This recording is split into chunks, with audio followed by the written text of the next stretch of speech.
The markets did lift a little bit on reports that the U.S. and China had reopened channels for trade talks.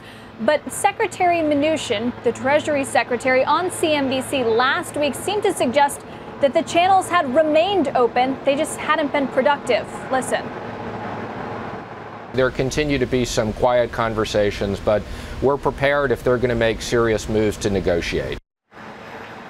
So he seems to be saying that China hasn't made serious overtures on this front. Here's what I've been able to glean in my reporting throughout the day today. According to a source who has spoken about China talks with the Treasury Secretary directly in the last week, Mnuchin wants to see progress with China, and he sees the Vice Premier Liu He as key to these discussions, though he was not super optimistic about how far they had come in recent weeks.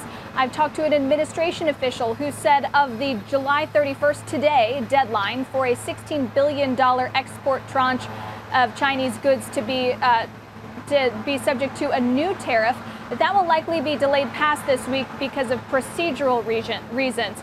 As far as Treasury's official comment, they declined to comment on the status of negotiations with China, as they always have. But for one grain of salt, I want to point you toward Larry Kudlow, who just a couple of weeks ago said that even though there might be talks happening at various levels between the U.S. and China, there is one person who is key.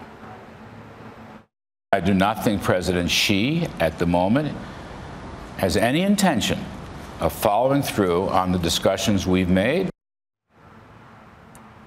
For that matter, the White House, the Department of Agriculture, many administration officials are buckling in for the long haul. Even though they're hopeful that at some point there can be a breakthrough, I think people are generally, Sarah and Wilf, trying to be pretty realistic about this.